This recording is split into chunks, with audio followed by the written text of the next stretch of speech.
The gunshot that took Nathan Marlowe's life in the spring of 1881 still echoed in his widow's nightmares, though 2 years had passed since that terrible afternoon outside the Silver Reef Mercantile in Utah Territory.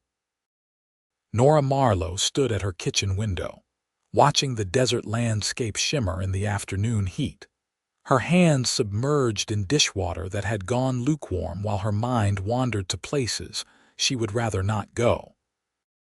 She was 26 years old, though grief had etched lines around her eyes that made her appear older, and the black mourning dress she still wore each Sunday served as armor against the well-meaning townspeople who believed it was time for her to move forward with her life. Silver Reef had been built on the unlikely discovery of silver in sandstone, defying geological wisdom and drawing miners, merchants, and dreamers to this corner of Utah Territory. The town had swelled to nearly 2,000 souls at its peak, and though the richest veins were playing out now, enough remained to keep the community alive. Nora had arrived here as a bride of 18, fresh from St. Louis with stars in her eyes and Nathan's promises ringing in her ears. He had been a good man, steady and kind, working as a freight manager for the mining operations. Their 4 years together had been simple and sweet, and then a dispute over a delayed shipment had turned violent, and Nathan had been caught in the crossfire between two men whose names she refused to speak. The door to her small house opened without a knock, which meant it could only be one person. Her younger sister Clara breezed in with a basket of fresh bread, her face flushed from the walk across town. Clara had followed Nora west 2 years after her marriage, seeking adventure and perhaps a husband of her own. Though at 22, she remained stubbornly unattached and seemed content running the town's small lending library. "You are staring out that window again," Clara said, setting the basket on the rough-hewn table. "Nora, I know what day it is. I know the memories must be difficult, but standing there until you take root will not change what happened." Nora pulled her hands from the water and dried them on her apron, turning to face her sister. "I am not trying to change anything. I am simply washing dishes and happen to be looking outside. Is that now forbidden? Do not be cross with me. I worry about you, that is all." Clara began unwrapping the bread, filling the small kitchen with the scent of yeast and honey. "Mrs. Henderson mentioned that her nephew will be visiting from Salt Lake City next month. He is a banker, quite respectable, and she thought perhaps you might join them for Sunday dinner." "No." "Nora, you have not even heard anything about him." "I do not need to hear anything about him. I am not interested in meeting Mrs. Henderson's nephew or anyone else's cousin or brother or business associate." Nora's voice remained calm, but there was steel beneath the words. "I have told you before, I have told everyone before, I am not seeking to remarry." Clara sighed and settled into one of the chairs, her expression softening. "I am not trying to replace Nathan's memory. Nobody is. But you are young still, and this is a hard life for a woman alone. Do you not want companionship? Children, perhaps?" The question struck deeper than Clara could have known. Nora and Nathan had hoped for children, had prayed for them, but none had come in their 4 years together. Whether that was a blessing or a curse now, Nora could not say. A child would have been a piece of Nathan to hold on to, but also another mouth to feed on the modest savings and the income from the sewing and mending she took in. "I manage well enough," Nora said quietly. "I have my work. I have this house that Nathan built for us, and I have you." "That is sufficient." Before Clara could respond, the sound of hoofbeats outside drew their attention. Nora glanced through the window to see a rider dismounting from a roan gelding, his movements easy and unhurried despite the heat. Even from this distance, she recognized him. Dalton Quinn had been a fixture in Silver Reef for the past year, working as a ranch hand at the sprawling Double J spread that ran cattle on the grazing lands north of town. He was perhaps 28 or 29, tall and lean with sun-darkened skin and light brown hair that curled slightly at his collar. He had kind eyes, Nora had noticed despite herself, the color of aged whiskey and a quiet manner that set him apart from the rowdier cowboys who frequented the saloons on Friday nights. He also had an unfortunate habit of appearing whenever Nora needed something fixed. "Afternoon, Mrs. Marlowe," Dalton called out, touching the brim of his hat as he approached the door. "I was riding past and noticed your fence is listing pretty badly on the north side. Thought I might take a look if you do not mind." This was the third time in as many months that Dalton Quinn had found some reason to stop by her property. The first time, he had repaired a loose board on her porch. The second, he had rehung her garden gate that had sagged on its hinges. Now the fence. Nora was not naive. She understood what his attention meant, and it troubled her more than she cared to admit. "That is kind of you, Mr. Quinn, but unnecessary," she said, opening the door but not inviting him inside. Propriety mattered in a town like Silver Reef, and she would not give the gossips any ammunition. "I intend to hire someone to make repairs soon."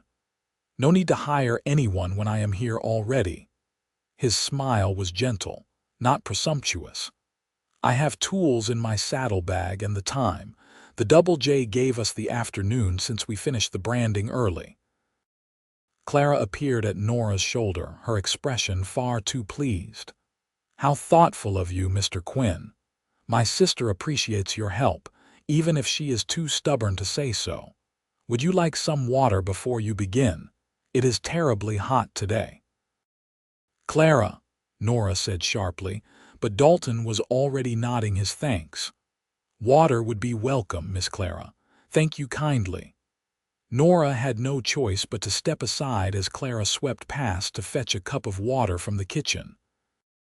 Dalton remained outside, respectfully distant, his gaze steady on Nora's face. "I do not mean to intrude, Mrs. Marlowe. If my help is unwelcome, I will ride on and trouble you no more. But a loose fence is dangerous if you have any animals, and I know you keep those chickens out back. Would be a shame if a coyote got in because a few boards were not secured properly."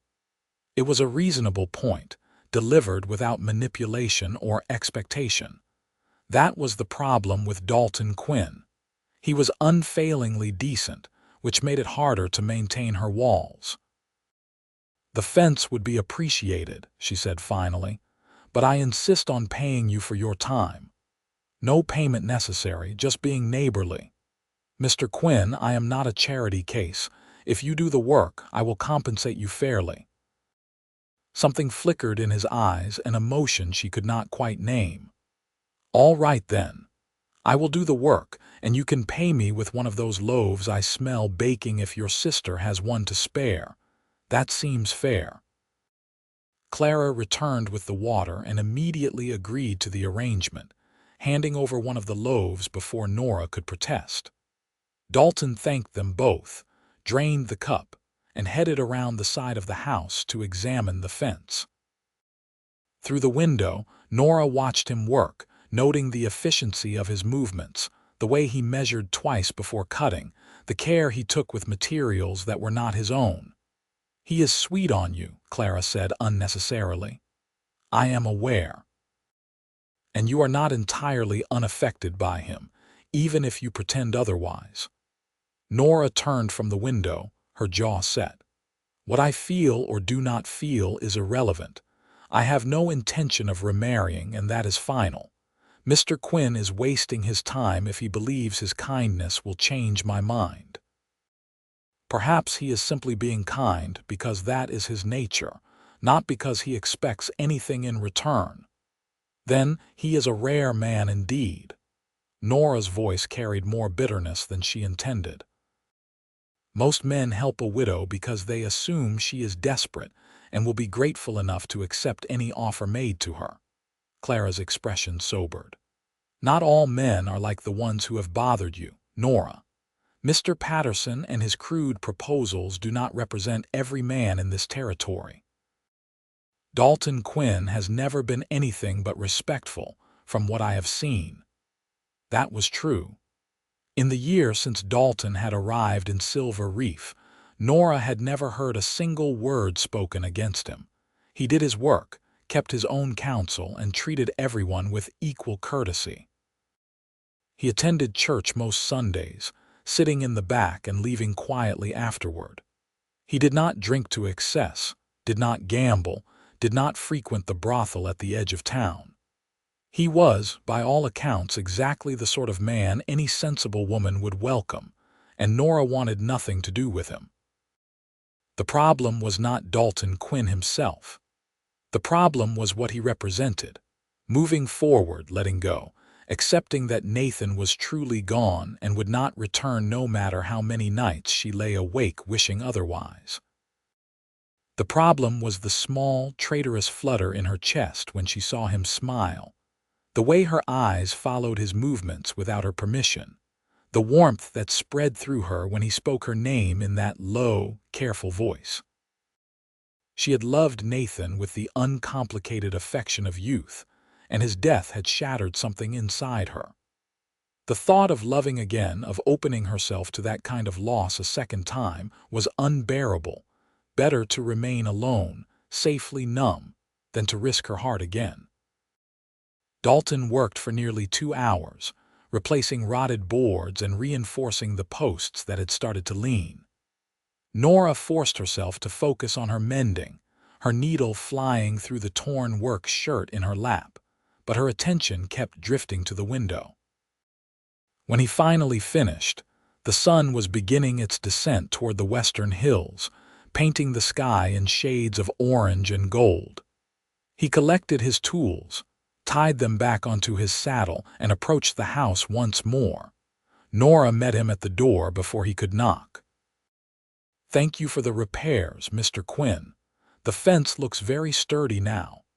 "Should hold for a good long while," he agreed. He held his hat in his hands, turning it slowly, and seemed to be debating whether to say something more. Finally, he met her eyes. "Mrs. Marlowe, I hope you will not take offense at what I am about to say. I know you are not looking for company or attention from any man. I understand that you are still grieving your husband, and I respect that. But I want you to know that if you ever need help with anything, anything at all, I would consider it an honor to be of service. Not because I expect anything from you, but because it is the right thing to do. A woman should not have to struggle alone when there are able hands willing to help." The speech was clearly one he had rehearsed, and its sincerity caught Nora off guard. She stood silent for a moment, unsure how to respond. Part of her wanted to send him away with cold words that would ensure he never returned. Another part, smaller but growing, wanted to invite him to stay for supper, to sit across the table from him and hear his voice fill the quiet spaces of her home. "That is kind of you," she said finally, her tone neutral. "I will remember your offer." He nodded, seeming to understand that was all he would get from her today. "Have a good evening, Mrs. Marlowe. Miss Clara." He settled his hat back on his head, mounted his horse with the fluid grace of a man who had spent his life in the saddle, and rode away toward the ranch. Clara joined Nora at the door, watching him go. "You could have been warmer to him." "I was perfectly polite. You were distant and discouraging. He was trying to tell you that he cares for you, Nora." "I know what he was trying to tell me, and I do not wish to hear it." Nora closed the door firmly and returned to her mending, her hands trembling slightly as she picked up the needle. "Please, Clara, let this subject rest. I cannot be what everyone wants me to be. I cannot simply stop loving Nathan because enough time has passed. I cannot open my heart to someone new just because it would be convenient or practical or socially acceptable. I need more time." How much more time? It was the question Nora asked herself every night before sleep claimed her. How long did grief last? How long before the weight of it eased enough that she could breathe without the constant ache in her chest? She had no answer, so she gave none. And eventually Clara gathered her things and left for her own small room behind the library, leaving Nora alone with her thoughts and the lengthening shadows. The seasons turned as they always did in the high desert country. Summer blazed into fall and fall faded into winter. Snow fell on Silver Reef, transforming the scrubby landscape into something almost beautiful. Nora's days followed their established pattern, mending and sewing, tending her chickens, attending church, visiting with Clara, keeping to herself. Dalton Quinn continued to appear periodically, always with some reasonable excuse, always respectful, never pushing for more than she was willing to give. He fixed her roof after a winter storm damaged some shingles. He brought her firewood when her supply ran low, refusing payment and leaving it stacked neatly by her door. He helped Clara carry a shipment of new books from the freight office to the library, and Nora happened to be there visiting, and his eyes had found hers across the room with that same patient warmth that both comforted and terrified her. The townsfolk noticed, of course. Silver Reef was too small for such things to go unremarked. Mrs. Henderson opined loudly at the general store that Dalton Quinn was wasting his time on a woman who clearly did not appreciate him. Mr. Patterson, who had made his own unsuccessful advances toward Nora in the first months after Nathan's death, suggested that some women enjoyed keeping men dangling. Nora heard the gossip, endured the pointed looks, and held fast to her solitude. Spring returned, bringing wildflowers to the desert and marking the 3rd anniversary of Nathan's death. Nora visited his grave in the cemetery at the edge of town, placing fresh flowers on the simple headstone Nathan had carved for himself years before in a moment of frontier pragmatism that had seemed morbid at the time but proved necessary all too soon. She knelt in the dust, tracing the letters of his name with her fingertips, and tried to remember the exact sound of his laugh. It frightened her that the memory was fading, that she had to concentrate now to recall details that had once been as familiar as her own face. "I am sorry," she whispered to the stone. "I am sorry I could not save you. I am sorry I have not known what to do since you left. Everyone says I should move on, should live again, but I do not know how to do that without feeling like I am betraying you." The wind was her only answer, stirring the desert grass and carrying the scent of sage. Nora stayed until the sun climbed high and hot, then walked slowly back to town, her heart heavy with the familiar ache. She found Dalton Quinn waiting on her porch. He stood as she approached, his expression uncertain. "I hope you do not mind. I took the liberty of replacing the step that was cracking. Did not want you to trip." Nora looked at the porch and saw that he was right. The second step had indeed been splitting down the middle, though she had been navigating around the weak spot for weeks rather than dealing with it. Now it was solid again. The new bore a slightly different shade than the weathered ones around it. "You should not have," she said, but the words lacked conviction. She was tired, emotionally drained from the morning at the cemetery, and did not have the energy for her usual defenses. "I know I should not have," Dalton said quietly. "I know I should probably leave you alone, stop finding excuses to come by, stop hoping that maybe someday you will see me as more than a nuisance. But I cannot seem to help myself, Mrs. Marlowe. I have tried to stay away. I have told myself 100 times that you have made your feelings clear, that I should respect your wishes and move on. But then I think about you here alone, struggling with things that I could easily fix, and I cannot bear it. So I keep coming back, even though I know I am probably making a fool of myself. The honesty in his voice cracked something in Nora's carefully maintained composure. She sank onto the newly repaired step, suddenly too weary to stand. "Why?" she asked, not looking at him. "Why me? There are other women in this town, unattached women who would welcome your attention.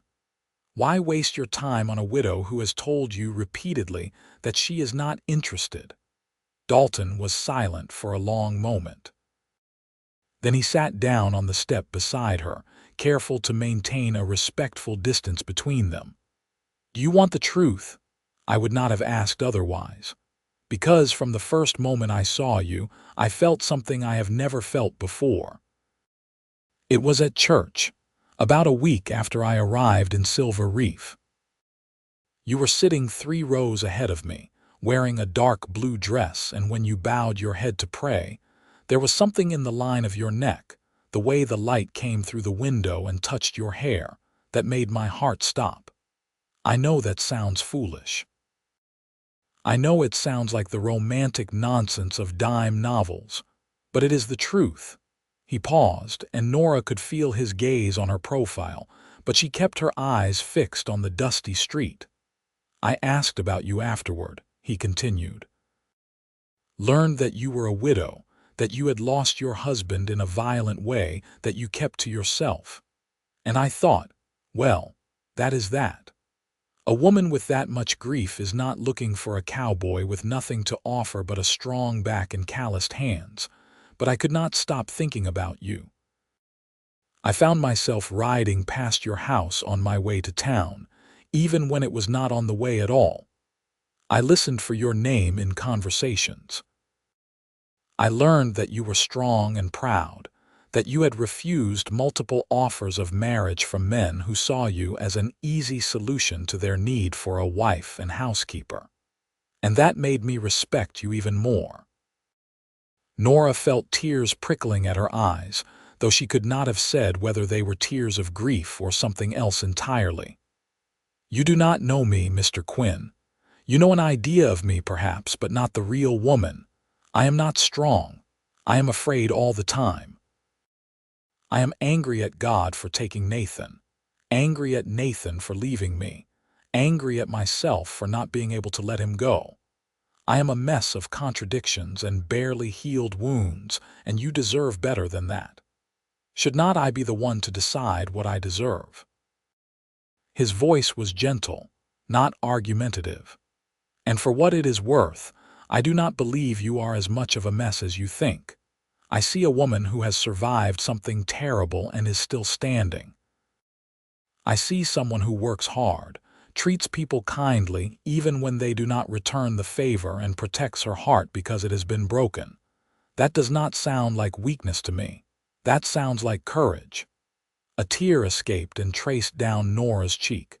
She brushed it away impatiently. "I loved my husband, Mr. Quinn. I love him still. I do not know if I have room in my heart for anyone else. I am not asking you to stop loving him. I would never ask that. Love does not work that way.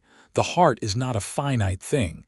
It can hold more than one person, more than one story."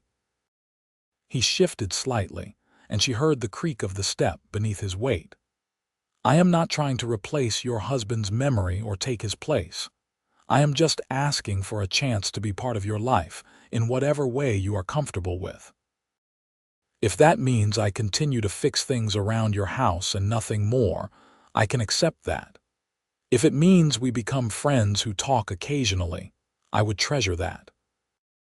And if someday, maybe not today or tomorrow or even this year, but someday, you find that you can open your heart to the possibility of more, well, I would like to be the man you think of." Nora finally turned to look at him.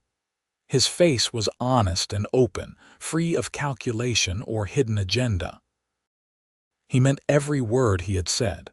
The realization was both terrifying and strangely comforting.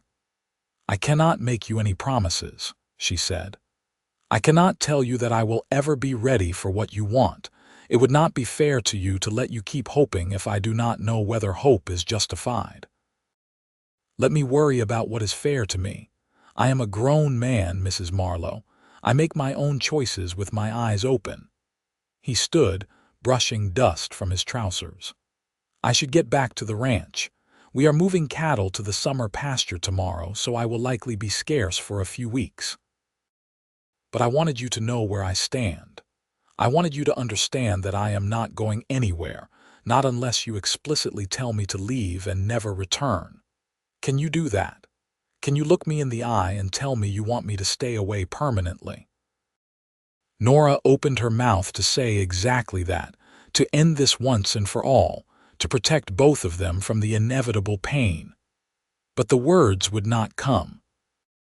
She sat there on her repaired porch step, looking up at this patient, kind man who had somehow worked his way past her defenses, and she could not lie. "No," she whispered, "I cannot tell you that." His smile was like sunrise, slow and warm and full of quiet joy. "Then I will see you when I get back from the summer pasture. Take care of yourself, Mrs. Marlowe." He walked to his horse, mounted, and rode away. Nora watched until he disappeared around the bend in the road, then sat alone on her porch as evening approached, her mind spinning with thoughts she had been suppressing for months. She was not ready to love again. She might never be ready. But for the first time since Nathan's death, the idea of remaining alone for the rest of her life felt less like noble devotion and more like cowardice. The summer passed slowly. Dalton had been true to his word. He was absent for weeks at a time, working the cattle in the high country. Nora found herself noticing his absence more than she cared to admit.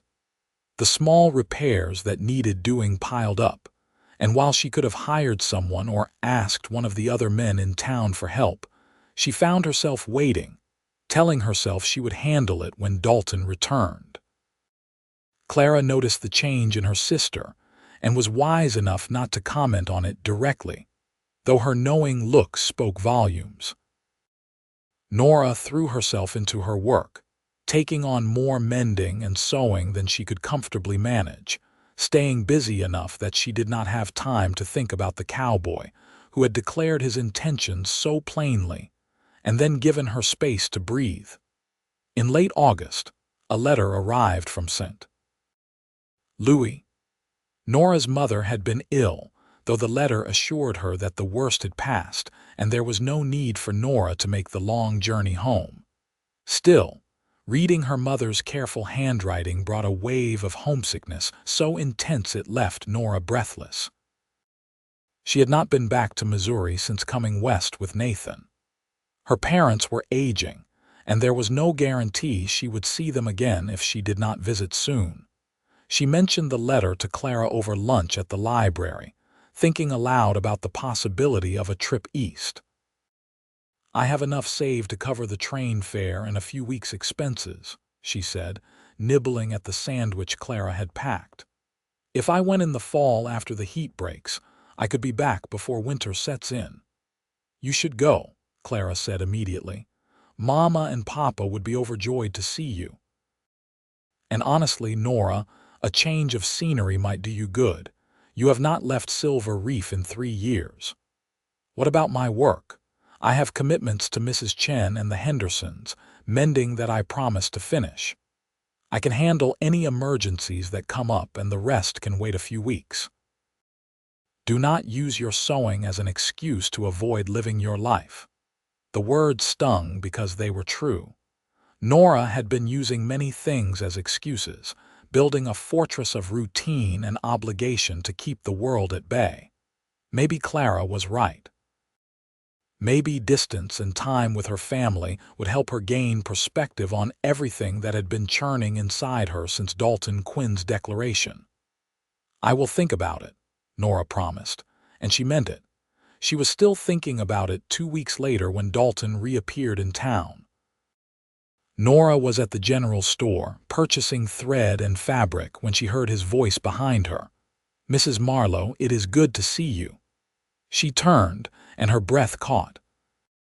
He was sun-browned and trail-dusty, his hat pushed back on his head, and the smile he gave her was warm enough to chase away the careful composure she had been cultivating. "Mr. Quinn, welcome back. Was your time in the high country productive?" "Very much so. We lost fewer head than expected, and the cattle are fat and healthy going into fall. Mr. Johnson is pleased." He shifted his weight, suddenly looking younger and less certain. "I was wondering if you might have a few minutes to talk. I know you are busy, and I do not want to intrude, but I have been thinking about some things while I was away, and I would like to share them with you if you are willing to listen." Nora glanced around the store. Mrs. Henderson was watching them with undisguised interest, and Mr. Patterson was pretending to examine saddle soap while clearly eavesdropping. The last thing she wanted was to have this conversation with an audience. "Perhaps we could walk," she suggested. "I need to stop by the post office anyway." They left the store together, and Nora felt the weight of stares following them out. Let them talk, she thought with a flicker of defiance. She had been the subject of gossip before and had survived it. They walked in silence for a few minutes, heading away from the commercial center of town toward the quieter residential streets. The day was hot but not unbearable, and a breeze carried the scent of dust and creosote. Finally, Dalton spoke. "I spent a lot of time thinking while I was away," he said. "Lots of quiet nights under the stars with nothing but my thoughts for company, and I came to realize that I have been unfair to you." Nora looked at him in surprise. "Unfair? How? I have been pushing, even if I told myself I was not. Showing up at your house, fixing things, making my feelings known. I thought I was being respectful by not demanding anything in return, but I see now that my very presence was a kind of pressure. You lost someone you loved, and you are still healing, and I have been adding to your burden by making you feel like you have to respond to my attention one way or another." They had reached a small park area where a few scrubby trees provided minimal shade. Nora moved toward a bench and sat, gesturing for Dalton to join her. He did, leaving a careful space between them. "You have not been unfair," Nora said slowly. "Persistent, perhaps, but not unfair. And if I am honest, Mr. Quinn, your persistence has forced me to confront feelings I have been trying to ignore." "What kind of feelings?" She took a breath, gathering her courage. "I am not ready to remarry, I want to be clear about that. But I have come to realize that I have been hiding behind my grief, using it as a shield against the world. Part of me will always love Nathan. He was my first love, and his death was sudden and violent and left scars that have not fully healed. But another part of me, a part I have been trying very hard to deny, is lonely. And that part notices when a kind man shows up to fix my fence. It notices his smile and the way he treats people with respect. It notices that my heart beats a little faster when I see him riding into town." Dalton's expression had gone very still, his eyes fixed on her face with an intensity that made her feel exposed and vulnerable. "What are you saying, Mrs. Marlowe?" "I am saying that I cannot give you what you want, not yet. I am saying that I am considering a trip to St. Louis to visit my family, and I need that time away to think about my future without the pressure of daily life here in Silver Reef. But I am also saying that when I return, if the offer still stands, I would like to spend time with you. As friends, to start. Getting to know each other properly, not just through repaired fences and polite conversations. No promises, no expectations, just two people learning whether there might be something real between them beneath the attraction and the loneliness." "The offer will absolutely still stand," Dalton said, and there was something fierce and certain in his voice. "Take all the time you need. Go to St. Louis, be with your family, think things through. I am not going anywhere. I will be here when you get back for however long it takes." They sat together on the bench for a while longer, not touching but comfortable in each other's presence in a way they had never quite managed before.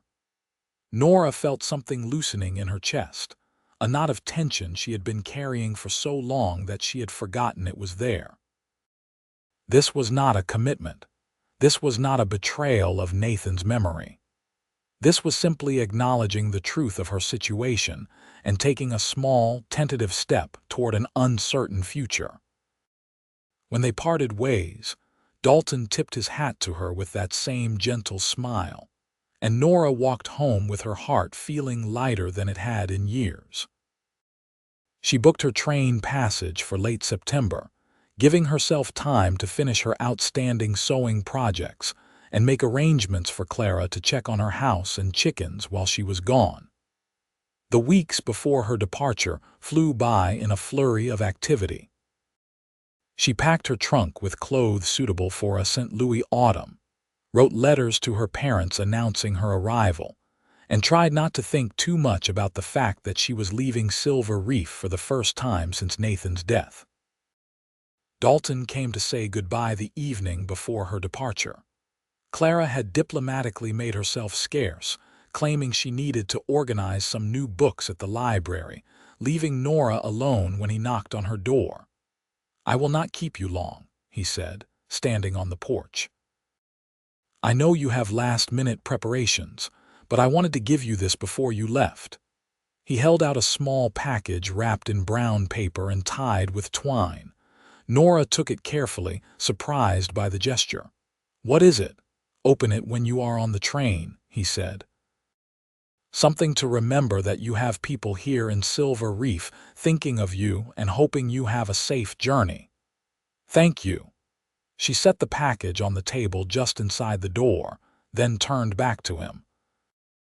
"Mr. Quinn, I want you to know that I appreciate your patience more than I can adequately express.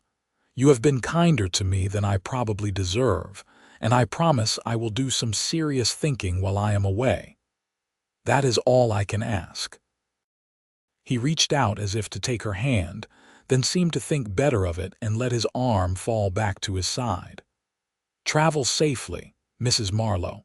I look forward to hearing about your trip when you return."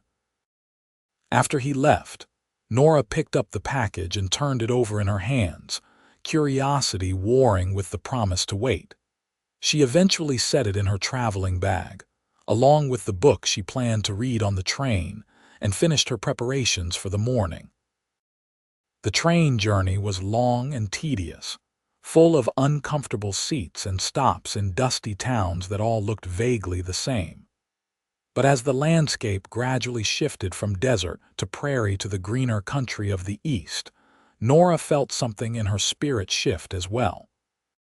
She opened Dalton's package on the second day of travel and found a beautiful leather bookmark, tooled with an intricate pattern of flowers, and a note in careful handwriting. "Mrs. Marlowe, I hope this bookmark serves you well on your journey and beyond. I made it during the long evenings in the high country, thinking of you and hoping that wherever life takes you, you will find peace and happiness. The flowers are desert marigolds, which bloom even in the harshest conditions and remind me of your strength. Yours in friendship and hope, Dalton Quinn." Nora held the bookmark for a long time, her fingers tracing the tooled leather, her eyes stinging with unshed tears. The gift was personal and thoughtful, clearly the work of many hours, and it spoke of a depth of feeling that went beyond simple infatuation. Dalton Quinn truly cared for her. He saw her not as a convenient solution or a pretty face, but as a person worth knowing, worth waiting for, worth the patient investment of time and hope.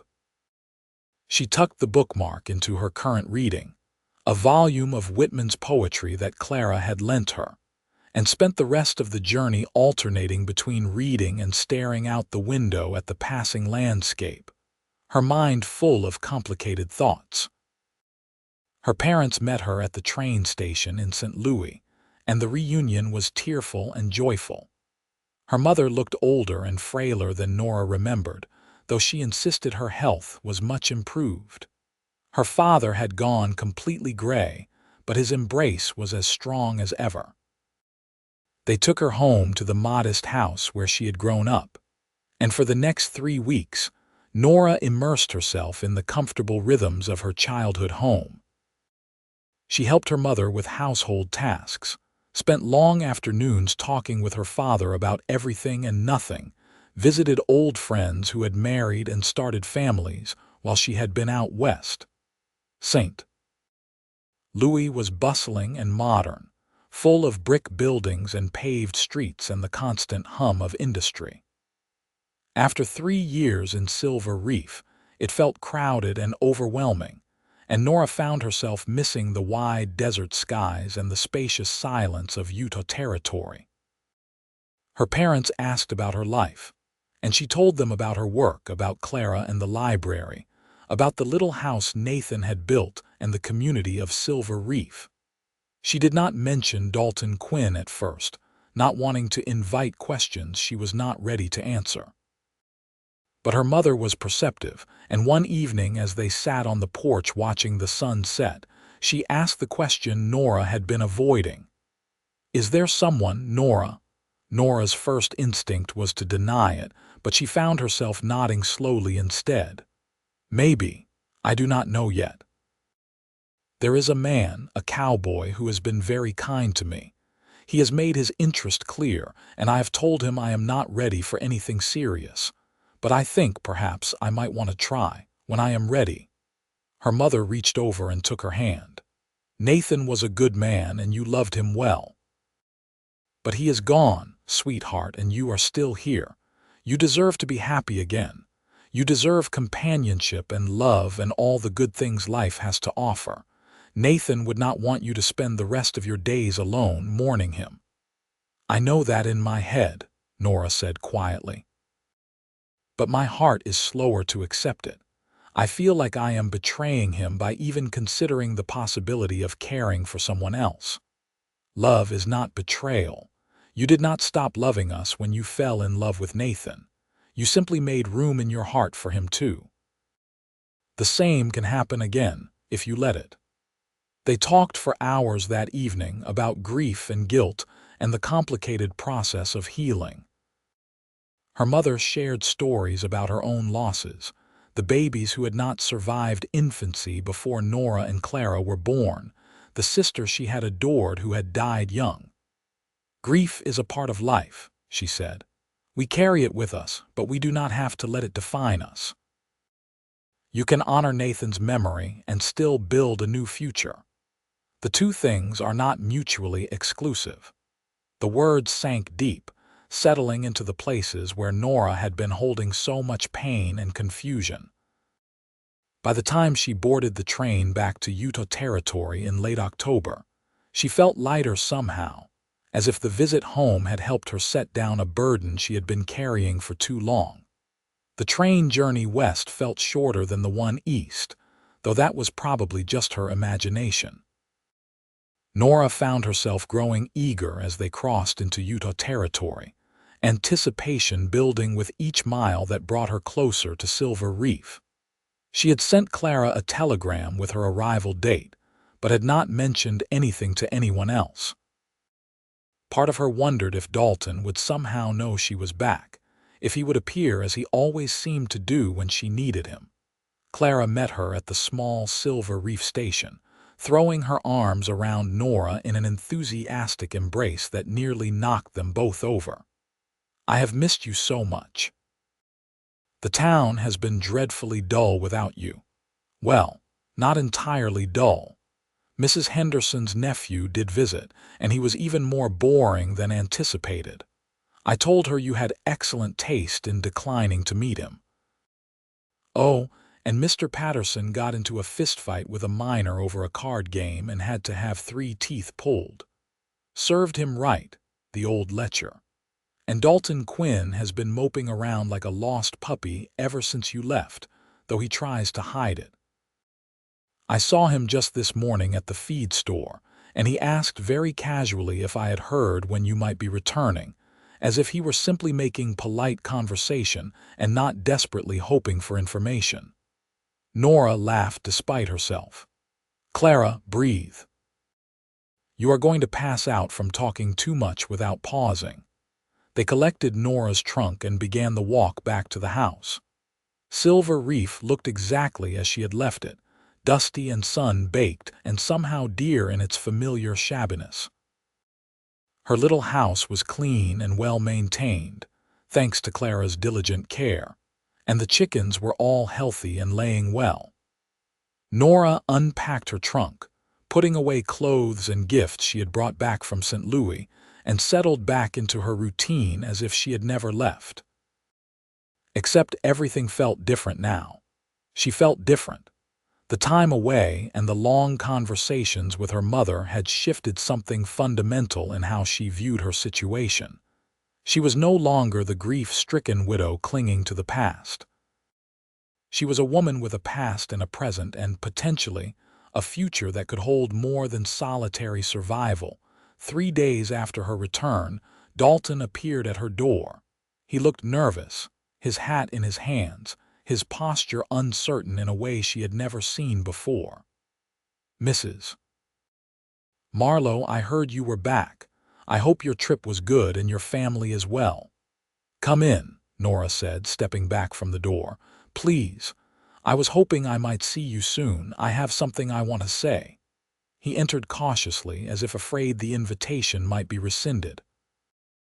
Nora gestured to the small sitting area and they both sat, facing each other across the low table Nathan had built in their first year of marriage. "I have been thinking," Nora began, her hands folded in her lap, "about everything you said before I left and about what I want for my life. I realized while I was away that I have been afraid, not just of losing someone again, though that is part of it, but of letting go of my identity as Nathan's widow. That grief, as painful as it is, has been safe in a way. It has given me a reason to keep people at a distance, to avoid risk, to tell myself that I am being noble and loyal when really I am just scared." Dalton listened without interrupting, his eyes never leaving her face. "But I do not want to be scared anymore," Nora continued. "I do not want to let fear dictate the rest of my life. And I realized that if I did want to take a chance on someone, on the possibility of caring again, you are exactly the kind of man I would hope for. You have been patient and kind and respectful. You have seen me at my worst, all sharp edges and rejection, and you have not tried to change me or push me into something I was not ready for. You have simply been there, steady and reliable, and that means more to me than I can properly explain." "Nora," he said, and the use of her first name made her heart skip. "Are you saying what I think you are saying? I am saying that I would like to spend time with you. Proper time, getting to know you beyond repaired fences and polite conversations. I am saying that I am willing to see where this might lead, though I need to go slowly. I cannot promise you anything more than that right now. That is more than enough." His smile was radiant, transforming his whole face. "I do not need promises, Nora. I just need a chance." They talked for hours that afternoon, really talked in a way they never had before. Dalton told her about his childhood on a small ranch in Texas, about the parents he had lost to fever when he was 16, about the years of drifting from one cattle outfit to another before finding his way to the Double J. He spoke of his dreams, modest and honest, a small spread of his own someday, enough cattle to make a living, a family if he was lucky enough to find the right woman. Nora shared her own story more fully than she ever had with anyone except Clara. She talked about her childhood in St. Louis, the sheltered daughter of a shopkeeper, about meeting Nathan at a church social and being swept away by his plans for a life in the West. She talked about the early years of her marriage, the adjustment to frontier life, the quiet contentment she had found in Silver Reef before everything fell apart. And she talked about the grief, the anger, the slow, painful process of learning to live with loss. "I am not over it," she admitted. "I do not know if I ever will be completely over it. Nathan was a good man, and he deserved better than to die in a pointless dispute that had nothing to do with him. "I am not asking you to be over it," Dalton said gently. "I am just asking you to make room for something new alongside it. I know I cannot replace him. I would not want to even if I could. But I can offer you my own self, exactly as I am, and maybe that will be enough." "I think it might be," Nora whispered, and she found that she meant it. They began courting properly after that, though they kept it relatively quiet to avoid the worst of the town gossip. Dalton came to Sunday dinner at Nora's house, sitting at her table and charming Clara with stories from his ranch work. They went for walks in the early evening when the heat had broken, strolling through town and out into the desert, talking about everything and nothing. He brought her wildflowers that he had picked on his rides, nothing fancy, just the simple blooms that grew in the harshest soil. She mended his shirts and taught him how to make proper biscuits, laughing when his first attempts came out hard as stones. The town noticed, of course. Mrs. Henderson made pointed comments about courtship propriety. Mr. Patterson grumbled about women who kept good men waiting. But most of the community seemed pleased that Nora was finally allowing herself to move forward. The Methodist preacher's wife made a point of telling Nora that everyone deserved a second chance at happiness, and the Chinese laundress, Mrs. Chen, pressed a beautiful embroidered handkerchief into Nora's hands with a smile and a nod that needed no translation. The months passed, and the relationship between Nora and Dalton deepened from tentative friendship into something more solid and real. He continued to be patient, never pushing for more than she was ready to give, content to let things progress at her pace. They held hands when they walked. He kissed her cheek in greeting and farewell, careful and respectful. And gradually, Nora found her heart opening in ways she had not believed possible. It was not the same as what she had felt for Nathan. That had been the passionate, uncomplicated love of youth, built on shared dreams and the excitement of starting a new life together. What she felt for Dalton was different, more measured and mature, built on genuine respect and understanding. He knew her scars and accepted them. She knew his vulnerabilities and cherished them. They were building something together brick by careful brick, and the foundation felt solid in a way that gave Nora hope for the future. Christmas came, and Nora invited Dalton to spend the day with her and Clara. She cooked a modest feast, and they exchanged simple gifts. Dalton gave her a beautifully carved wooden box for her sewing supplies, every joint perfect, every surface smooth. She gave him a new pair of leather work gloves she had made herself, sized perfectly to his large hands. They ate and talked and laughed, and when evening came and Dalton rose to leave, he kissed her properly for the first time, his lips gentle and questioning on hers. "Is this all right?" he murmured, his forehead resting against hers. "Yes," Nora breathed and meant it with every part of her being. "This is all right." As winter melted into spring, Nora realized with some surprise that she was happy. Truly, genuinely happy in a way she had not been in years. The grief was still there, a quiet presence in the corner of her heart, but it no longer dominated everything else. She could think of Nathan with fondness instead of pain. She could remember the good times without being crushed by the bad ending. And she could look forward to her future with Dalton without feeling like she was betraying anyone. They had been courting for 6 months when Dalton asked her to marry him.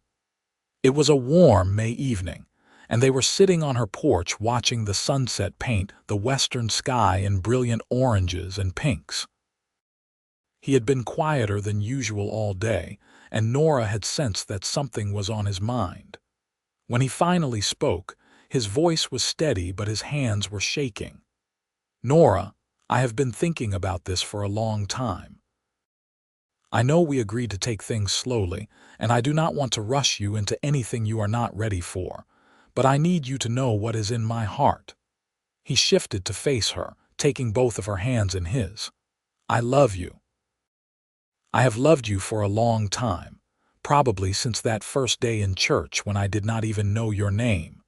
You are the strongest, kindest, most resilient woman I have ever known. You have taken your grief and your loss and have not let them destroy you. You have remained open and generous even when life has given you every reason to close yourself off. And I want to spend the rest of my life loving you, supporting you, building a future with you if you will have me." He pulled a simple gold band from his pocket, clearly old but polished to a shine. "This was my mother's ring. It is not fancy, but it is all I have to offer along with my heart and my name. Nora Marlowe, will you marry me?" Tears were streaming down Nora's face, but for once they were tears of joy rather than sorrow. She looked at this good man who had waited so patiently, who had given her the time and space she needed to heal, who had never asked her to be anything other than exactly who she was. "Yes," she said clearly. "Yes, Dalton, I will marry you." He slipped the ring onto her finger, and it fit perfectly, as if it had been made for her hand. Then he pulled her into his arms and kissed her deeply, and Nora kissed him back with all the emotion she had been holding inside, all the love and gratitude and hope for what was to come. They announced their engagement the next day, and Silver Reef celebrated with genuine happiness. Clara cried and hugged them both, declaring that she had known all along it would work out. The preacher's wife immediately began planning a wedding, despite Nora's protests that they wanted something small and simple. Even Mrs. Henderson grudgingly admitted that they seemed well suited, though she made sure to mention that her nephew was now engaged to a lovely girl from Salt Lake City. Nora and Dalton decided on a June wedding, giving themselves just enough time to make arrangements. Dalton spoke to his boss at the Double J and was given a small parcel of land as a wedding gift, 100 acres of grazing land where he could start building his own herd. It was not much, but it was a start, and Dalton immediately began making plans for a house, drawing sketches and pacing out dimensions during every spare moment. "I want you to have input on everything," he told Nora one evening as they looked over his drawings. "This will be your home too, and I want you to love it as much as I hope to." They designed it together, a modest structure but larger than Nora's current house, with a real bedroom and a kitchen big enough for the family they both hoped to have someday. Dalton wanted a wide porch where they could sit in the evenings, and Nora insisted on good windows for light and air. They were both practical people, and the house reflected that, but there was love in every line they drew and every decision they made. Nora's parents sent their blessing along with a generous monetary gift to help the young couple get started. Clara volunteered to help with any and all wedding preparations, barely containing her excitement at the prospect of becoming an aunt someday. The community rallied around them in the way frontier towns did, offering labor and materials and expertise to help build the new house and start the new ranch. The wedding took place on a perfect June morning at the Methodist Church in Silver Reef. Nora wore a simple cream-colored dress that Clara had helped her make, with lace at the collar and cuffs. She carried a bouquet of desert wildflowers, the same kind Dalton had been bringing her for months. Clara stood up with her as maid of honor, and one of Dalton's friends from the Double J served as best man. As Nora walked down the aisle toward where Dalton waited at the altar, she felt the presence of Nathan, not as a weight or a burden but as a blessing. He had loved her and wanted her happiness, and she knew in her heart that he would have approved of the man she had chosen. She was not replacing Nathan. She was honoring the life he had wanted for her, the future he had hoped she would have even after he was gone. Dalton's eyes were bright with unshed tears as she reached him, and his hands were steady as he took hers. The preacher spoke the familiar words of the marriage ceremony, and they repeated their vows in clear voices that carried through the small church. I, Nora Marlowe, take you, Dalton Quinn, to be my lawfully wedded husband, to have and to hold from this day forward, for better or for worse, for richer or for poorer, in sickness and in health, to love and to cherish until death do us part. I, Dalton Quinn, take you, Nora Marlowe, to be my lawfully wedded wife, to have and to hold from this day forward, for better or for worse, for richer or for poorer, in sickness and in health, to love and to cherish until death do us part. When the preacher pronounced them husband and wife and told Dalton he could kiss his bride, the kiss was tender and full of promise. The congregation erupted in applause, and Nora and Dalton walked back down the aisle together as husband and wife, beginning the next chapter of their lives. The reception was held at the community hall, with food contributed by half the town and music provided by a fiddler who had come down from the mines for the occasion.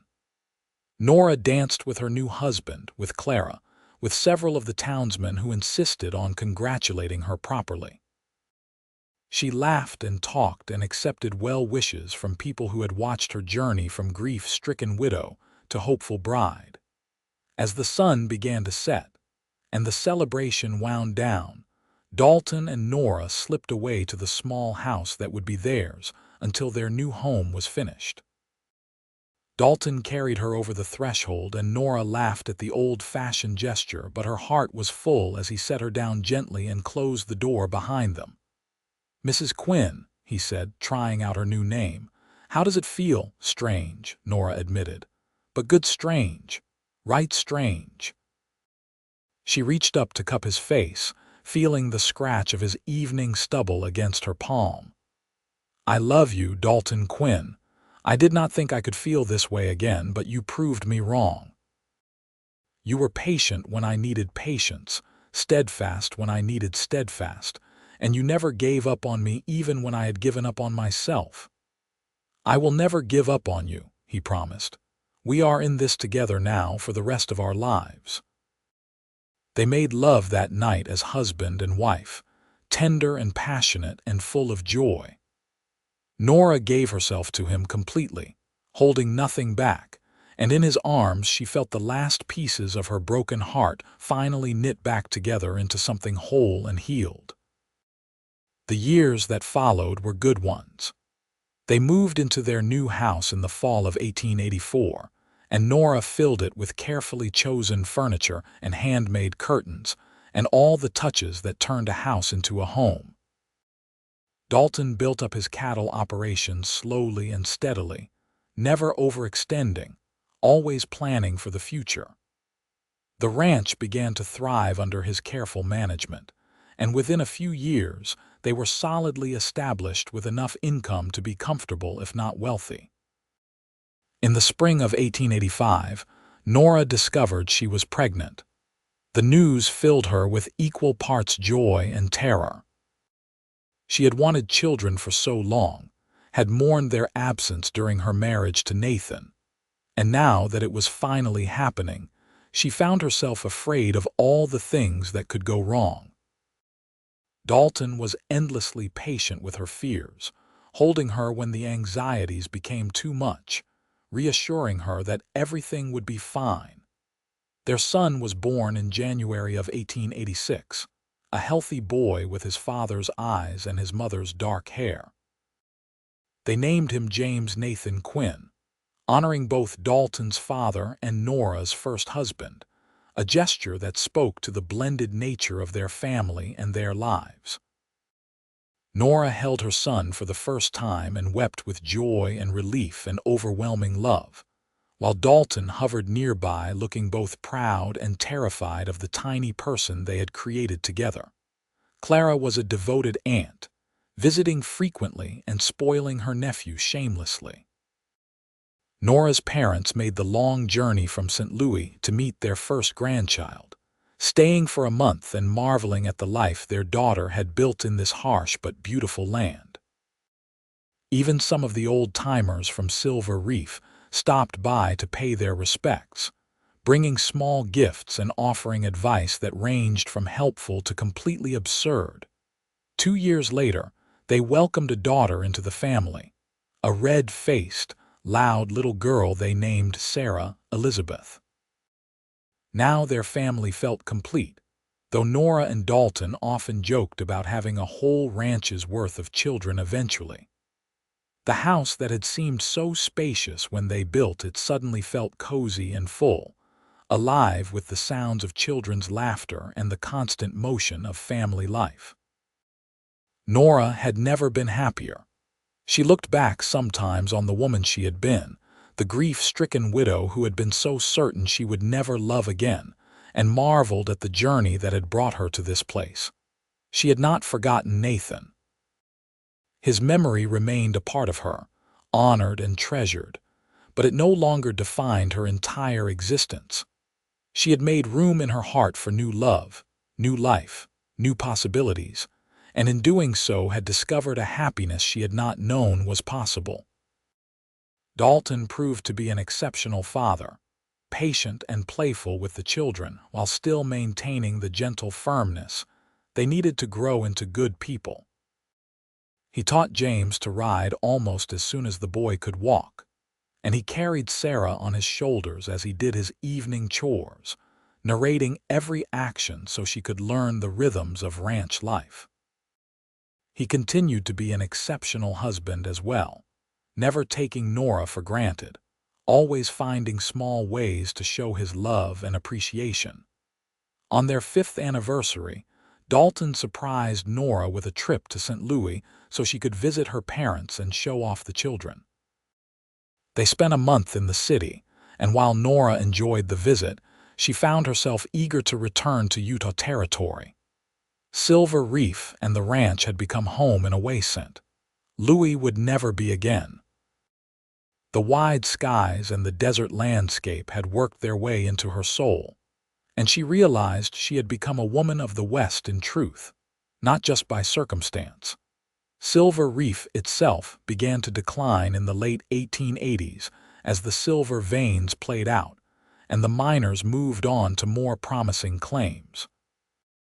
The population dwindled, and some businesses closed their doors. But the Quinn Ranch thrived, and Dalton and Nora became pillars of the smaller community that remained.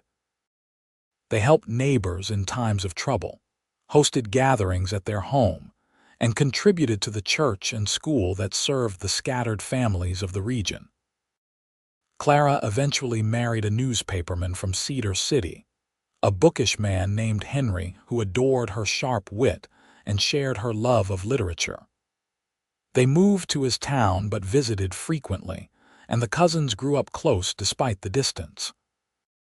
Nora's parents passed away within a year of each other in the early 1890s, peacefully and in old age, and Nora mourned them deeply, but with the acceptance that came from knowing they had lived full lives and been surrounded by love at the end. Through it all, Nora and Dalton's love deepened and matured. They weathered droughts and hard winters, the everyday challenges of raising children and running a ranch, the inevitable conflicts that arose between two strong-willed people building a life together. But they faced everything as partners, with respect and affection and the bone-deep certainty that they were exactly where they were meant to be. On summer evenings, after the children were in bed and the chores were done, they would sit together on the porch that Dalton had insisted on, watching the sun paint the western sky in brilliant colors. Sometimes they talked, sharing thoughts about their day or making plans for the future. Sometimes they sat in companionable silence, content simply to be together.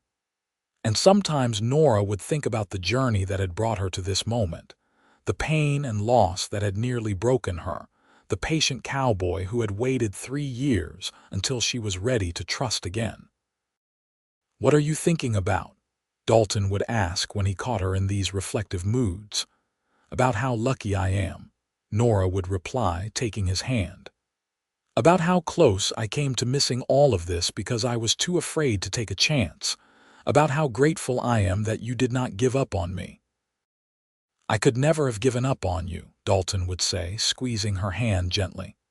From the moment I saw you, I knew you were worth waiting for. I would have waited 10 years if that is what you needed. I would have waited forever. And Nora would lean her head on his shoulder, breathing in the familiar scent of leather and sage and the honest sweat of a day's hard work, and know that she had finally found her way home. The children grew, as children do.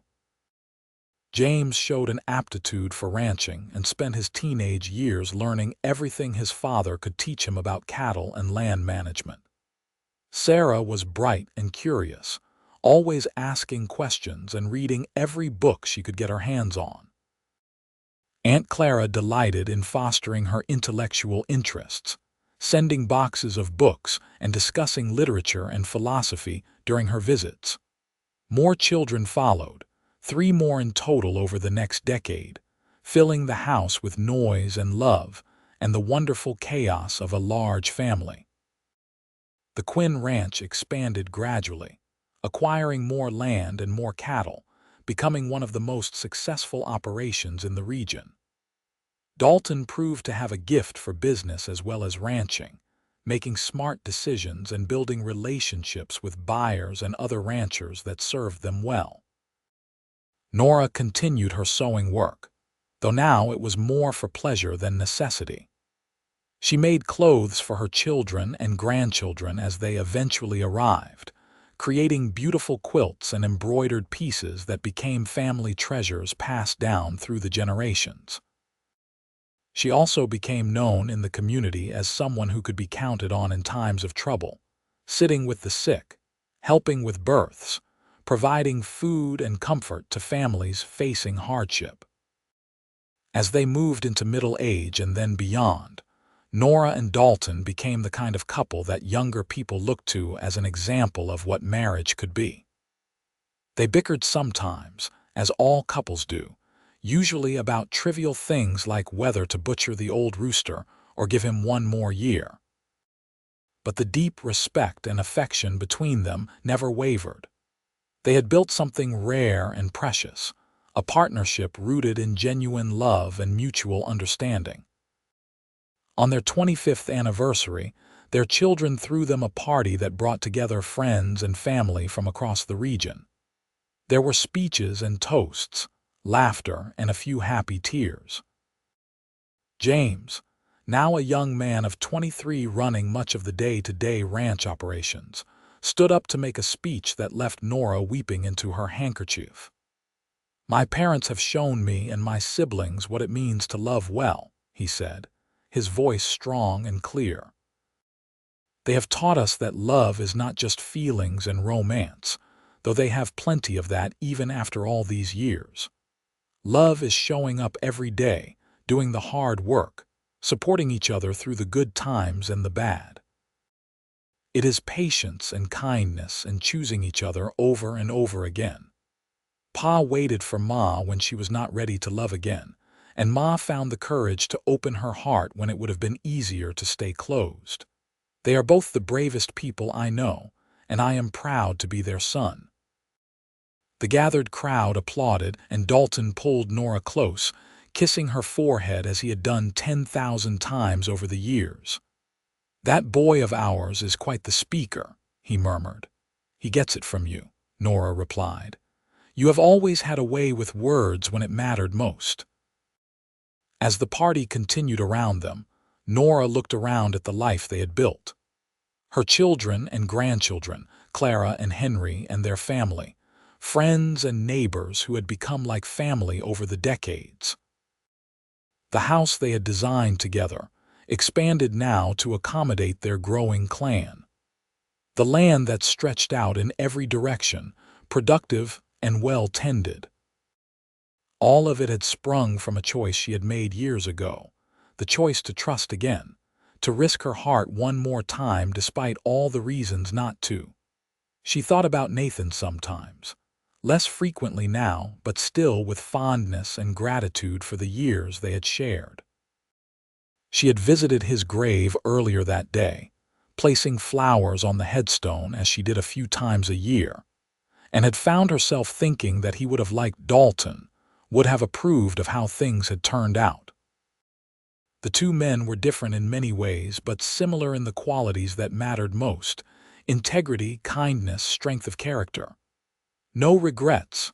Dalton asked quietly, as if reading her thoughts. "Not a single one," Nora replied, and meant it with her whole heart. They lived into their 70s, blessed with good health and the joy of watching their children and grandchildren flourish. The ranch remained successful, eventually passed down to James and his wife, while Dalton and Nora moved into a smaller house on the property, content to let the younger generation take over the hard work. They spent their later years in peaceful contentment, surrounded by family, secure in the knowledge that they had lived well and loved deeply. When Dalton passed away in his sleep at the age of 76, Nora grieved, but not with the devastating, world-ending pain she had felt at Nathan's death. This grief was softer, touched with gratitude for the many years they had shared and the certainty that she would see him again someday. She had loved two good men in her lifetime, and both had loved her in return. She had survived loss and found the courage to love again. She had raised a family, built a legacy, and lived a life rich with meaning and purpose. Nora lived another 3 years after Dalton's death, surrounded by children and grandchildren who visited frequently and cared for her with the same devotion she had shown them throughout their lives. She spent her final days in the house she and Dalton had built, looking out at the desert landscape she had come to love, her heart at peace. On the day she died, Clara was with her, holding her hand just as Nora had held hers through so many of life's important moments. "You did good, sister," Clara whispered. "You lived so well, loved so well. Nathan and Dalton are both waiting for you, and I imagine they are going to fight over who gets to welcome you home."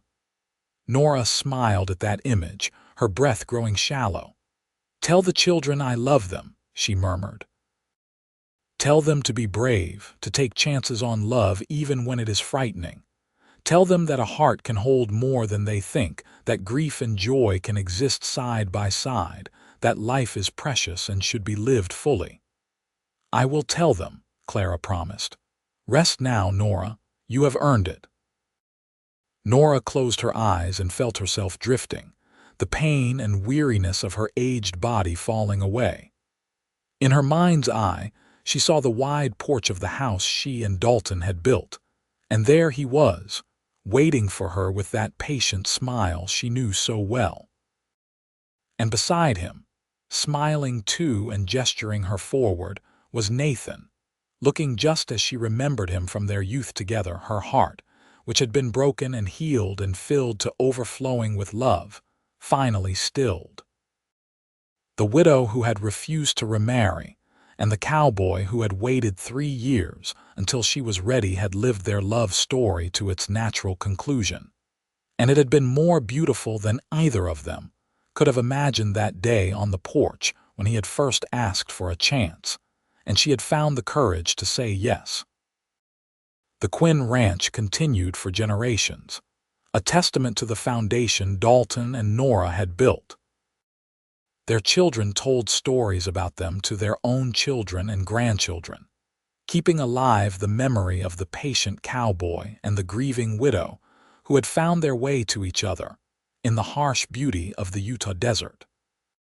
And in Silver Reef, now a near ghost town with only a handful of residents, there remained a small cemetery where 3 headstones stood in a neat row.